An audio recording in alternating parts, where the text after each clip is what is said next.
तो मैं भी गुजरात घूमने चला गया। 3-4 दिन गुजरात में रहा तो मेरे मोबाइल के जो डायल टोन है वो गुजराती में, जब मेरे दोस्त लोग यहाँ से फ़ोन लगाते थे तो गुजराती में वो टोन उनको सुनाई देता था। तो मुझसे पूछते थे कि यार गुजरात गए हो क्या? तो बोला हाँ यार वो, और तलाश कर रहा हूँ कि टोरेंट वाले यहाँ कहीं आए कि नहीं। तो मुझे तो मिले नहीं, फिर वापस आ गया।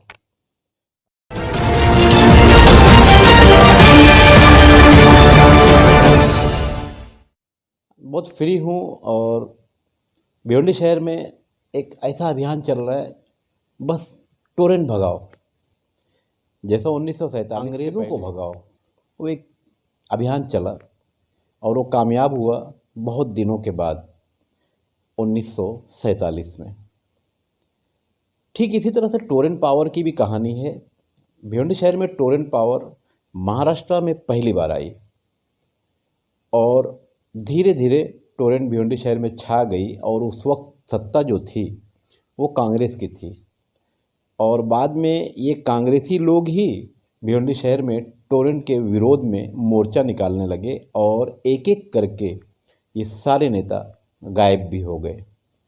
टोरेंट अपनी जगह पर। एक बार फिर इलेक्शन करीब आ गया है और फिर एक एक करके नेता मैदान में आ रहे हैं।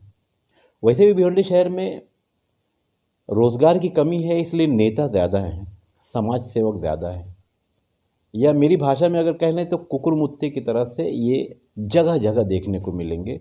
और सबके पास एक ही टारगेट है, टोरेंट भगाओ। भिवंडी शहर में और कुछ भी नहीं है। भिवंडी शहर में नशे का कारोबार इतने बड़े पैमाने पर, जब से पुलिस उपायुक्त आए हैं नवनाथ ढवले जी, कार्रवाई पे कार्रवाई कर रहे हैं। उनको कोई मुबारकबाद भी देने जाता नहीं कि साहब आप बहुत अच्छा काम कर रहे हैं नशेड़ियों पर। ये मुद्दा नहीं है। इस तरह के और भी मामले हैं, गाड़ियाँ चोरी, बहुत सारे ऐसे मामलात हैं, मगर किसी नेता को, किसी समाज सेवक को ये सब दिखाई देता नहीं। अगर दिखाई देता है तो सिर्फ और सिर्फ टोरेंट भगाओ। 2007 के बाद से अब तक मैं भी यही देख रहा हूँ, टोरेंट भगाओ। तो अब जब मौसम गर्म हुआ तो मैं जब ये सब देख रहा था कि टोरेंट भगाओ और अब टोरेंट को छोड़ेंगे नहीं, हम बिकेंगे नहीं, हमें कोई ख़रीद नहीं सकता, हम इतनी आसानी से बिकने वाले नहीं, बहुत सारी बातें थी। तो मैं भी गुजरात घूमने चला गया। 3-4 दिन गुजरात में रहा तो मेरे मोबाइल के जो डायल टोन है वो गुजराती में, जब मेरे दोस्त लोग यहाँ से फ़ोन लगाते थे तो गुजराती में वो टोन उनको सुनाई देता था। तो मुझसे पूछते थे कि यार गुजरात गए हो क्या?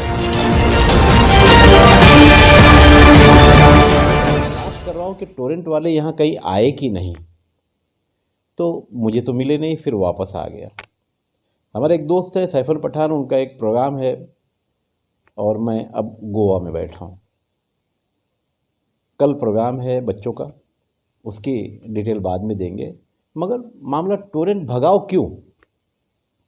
क्यों टोरेंट को ही भगाओ? भिवंडी शहर में और मुद्दे नहीं है। तो भगाओ भगाओ के चक्कर में नेता एक एक करके भागते जा रहे हैं। तो इसके अंदर की जो बात है, रात के अंधेरे में जो मामले हैं, उसका क्या? क्यों भाग रहे हैं नेता? क्यों टोरेंट नहीं भाग रही है और टोरेंट को क्यों भगाना? अब मैं मेरे ऊपर ले लेता हूँ कि भाई मुझे तो एमएससीबी के टाइम में टाटा कंपनी का अभी पावर था भिवंडी में, तो बिजली चोरी की हम सबको आदत है, तो हम अब भी फ्री में चाहते हैं। और इसीलिए यही एक मुद्दा बनाकर भिवंडी शहर में बिजली माफ़ हो जाएगी एमएससीबी की। लोगों ने भिवंडी शहर वालों को मिसगाइड किया और अपने कंपाउंड में लूम बढ़ा लिए। 24-24 जोड़ी के लूम के जो गाले वो बढ़ा लिए कि बिल भरो मत, बिजली बिल माफ़ हो जाएगी। ये नेतागिरी करते रहे और भिवंडी शहर वाले आखिर में फंस गए।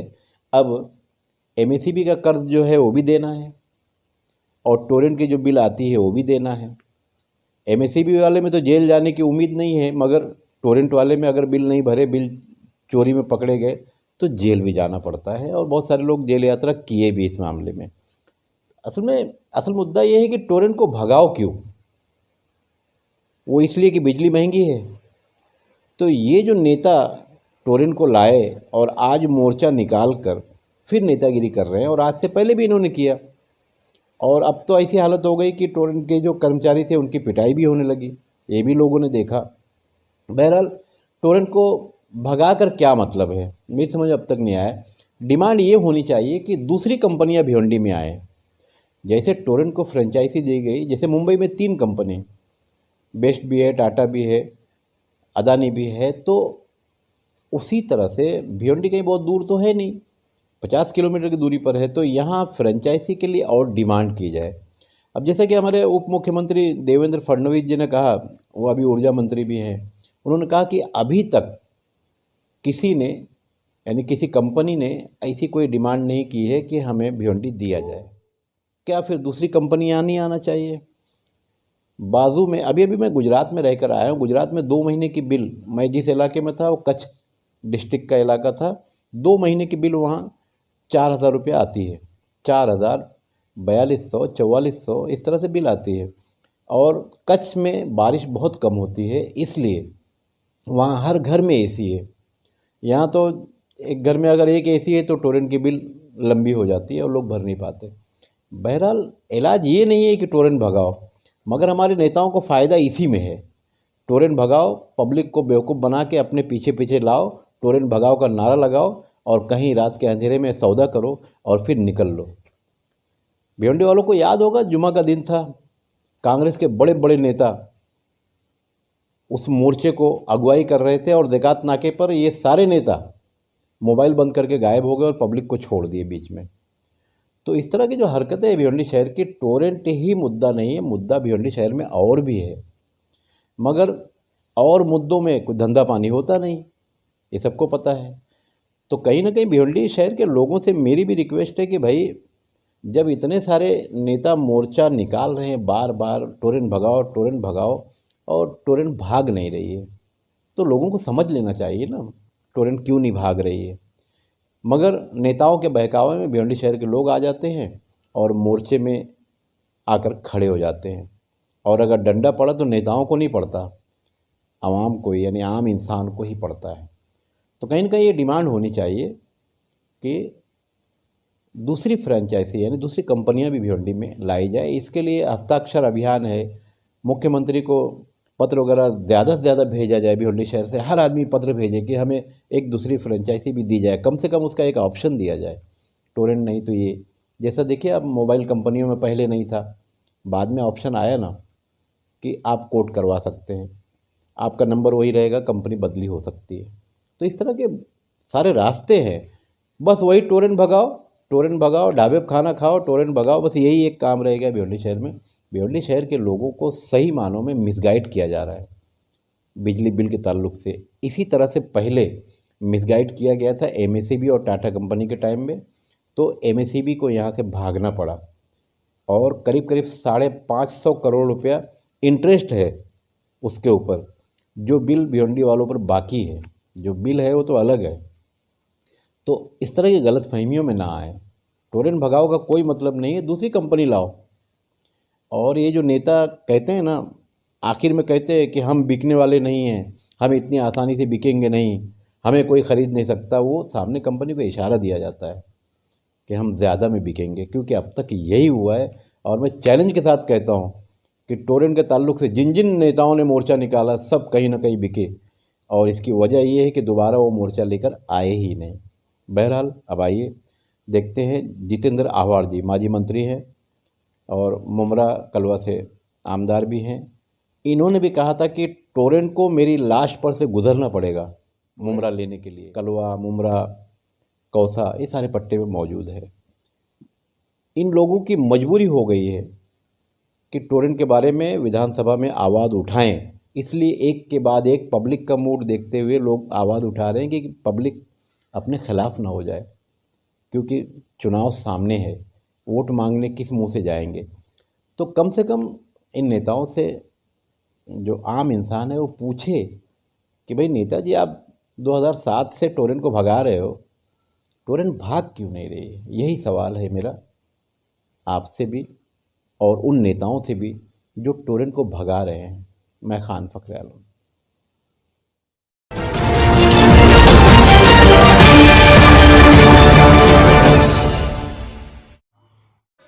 जितेंद्र आव्हाड जी, होऊ दे त्यांचं, होऊ दे. अध्यक्ष महोदय, हा टोरेंटचा जो प्रश्न आहे हा लोकांमध्ये थोडासा गडबड निर्माण करणार आहे. लोकांचं असं मत झालं की टोरेंट हे फक्त लुटायला आलेलं आहे आणि जो महाराष्ट्रातला रेट आहे त्याच्या व्यतिरिक्त एक वेगळा रेट टोरेंट लावते असे लोकांचा समज झालेला आहे. आणि विजिलन्सची केस टाकणं, त्यांना पोलीस स्टेशनला बसवणं, 3-3 महिने अटक करायला लावले त्यांनी बायकांना. ह्याच्यामुळे टोरेंटच्या विषयीचं मत बदलत चाललं.